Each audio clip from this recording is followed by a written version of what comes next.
वृंदावन बाके बिहारी मंदिर कॉरिडोर और मंदिर न्यास ट्रस्ट को लेकर प्रदेश सरकार के फैसले के खिलाफ विरोध के सुर तेज होते जा रहे हैं। सोमवार को राधा वल्लभ मंदिर परिसर में राधा वल्लभ मंदिर के सेवायत और बाके बिहारी मंदिर के सेवायतों ने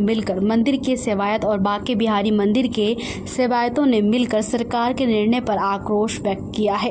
सेवायत गोस्वामी ने कहा कि इस अध्यादेश से समाज पीड़ित है, क्योंकि इस कॉरिडोर से ब्रिज की समस्त परंपराओं का नाश हो जाएगा।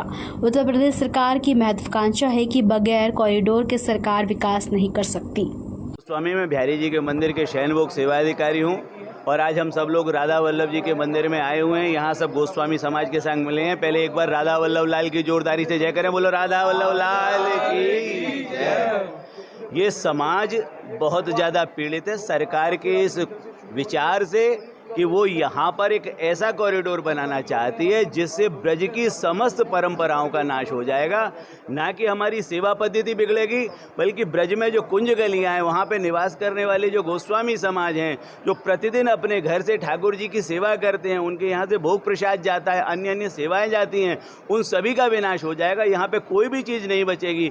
और सरकार की जो मना स्थिति है वो बिल्कुल भी इस बार में इस विचार पर बदलने के लिए वो तैयार नहीं है कि वो कॉरिडोर नहीं बनाएंगे। मुझे लगता है कि हमारी उत्तर प्रदेश की सरकार ने अपनी एक महत्वाकांक्षा बना ली है कि वो बिना कॉरिडोर के विकास कर ही नहीं सकती। विनाश करके अगर किसी भी जगह पे कोई बिल्डिंग बनाई जाए, भूगर्भ उसको मिला के जमीन लोच करके कुछ चीज़ बनाई जाए, तो ये तो कोई भी व्यक्ति कर लेता है। ये हमारी पुरातन प्राचीन सभ्यता है। यहाँ मंदिर है, घर घर मंदिर, घर घर तुलसी चंदन सेवा दर्शन गोविंद जी को। मीराबाई ने कहा था अलीरी मोई लागे वृंदावनी को। कहाँ वो मंदिर रहेंगे, कहाँ वो घर रहेंगे, कहाँ वो चंदन सेवा रहेगी, कौन तुलसी ले जाएगा।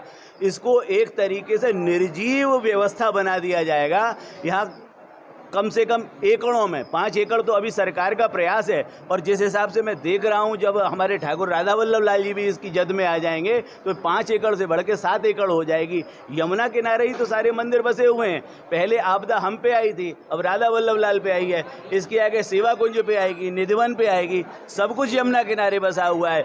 भीड़ का कोई प्रामाणिकता नहीं होती है। भीड़ आज 2 लाख आ रही है, कल 5 लाख भी आएगी। भारत की आबादी 140 करोड़ है। मैं बार बार सरकार से पिछले 10 दिन से कह रहा हूं कि तिरुपति में 88,000 लोग प्रतिदिन दर्शन करते हैं। क्यों न वृंदावन के जब आप पब्लिक यहाँ घुसती है वहाँ से कोई व्यवस्था बनाए। 88,000 लोग की जगह हमारे यहाँ मंदिर में 1.25 लाख लोगों को प्रतिदिन प्रवेश करा देते हैं। तो आपकी मानसिकता कुछ ना कुछ यहाँ पे हादसा हो। हादसा होने के बाद हम ये कहें कि ये गोस्वामी समाज, यहाँ के पंडे, यहाँ के लोग हमारा जो है समर्थन नहीं कर रहे हैं। यहाँ कॉरिडोर ही आवश्यक है। वास्तव में कॉरिडोर की आवश्यकता नहीं है। मैं महात्मा जी से भी बार बार, मैं मुख्यमंत्री जी से पहले महात्मा जी कहता हूँ, क्योंकि 2015 में एक महात्मा ने हमारा समर्थन किया था। उनकी हमारे पास बाइट भी है, वो मीडिया पे बार बार चल चुकी है।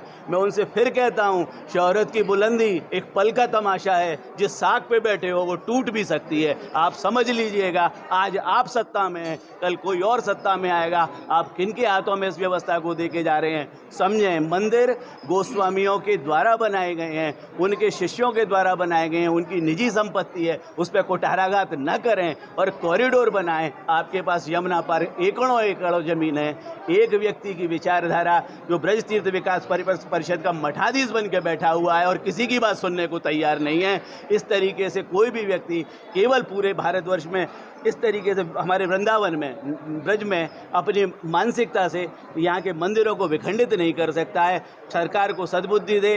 ब्रज तीर्थ विकास परिषद समझे कि ब्रज का विकास, ब्रज का विनाश नहीं हो सकता है। यहाँ की कुंज गलियों का विनाश, यहाँ की कुंज गलियों और यहाँ के धर्म का विकास नहीं हो सकता है। मैं सभी से यही प्रार्थना करता हूँ कि वो अपने इस विचार से हटें, बैठें, समझें, पुनर्विचार करें और इस व्यवस्था का पुनर्निरूपण करें।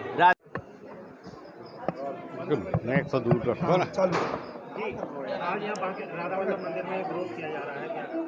राधा वल्लभ मंदिर में विरोध किया जा रहा है क्योंकि यहाँ की कुंज गलियाँ, यहाँ की पौराणिकता, यहाँ का स्वरूप, वृंदावन का स्वरूप, वृंदावन की धरोहर, ब्रज की धरोहर, संतों की धरोहर, इसको नष्ट किया जा रहा है।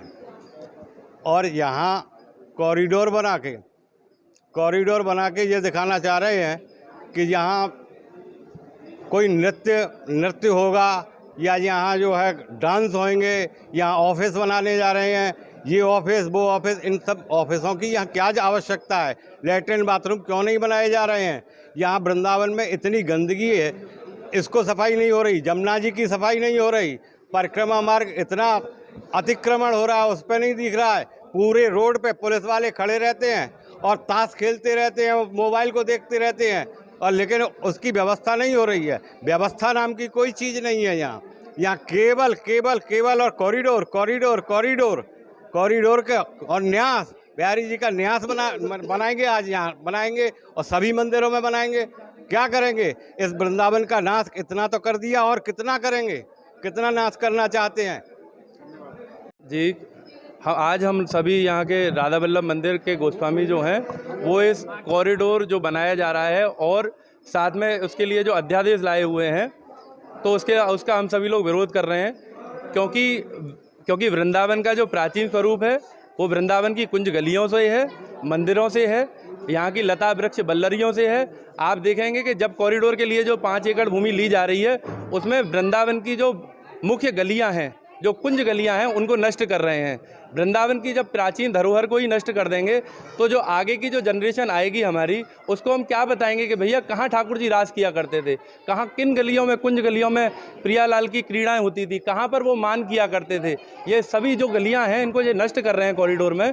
अगर ये कॉरिडोर बनाएंगे तो ब्रज की जो पुरानी पौराणिक परंपराएँ हैं, जो प्राचीन स्वरूप है, वो सब नष्ट हो जाएगा।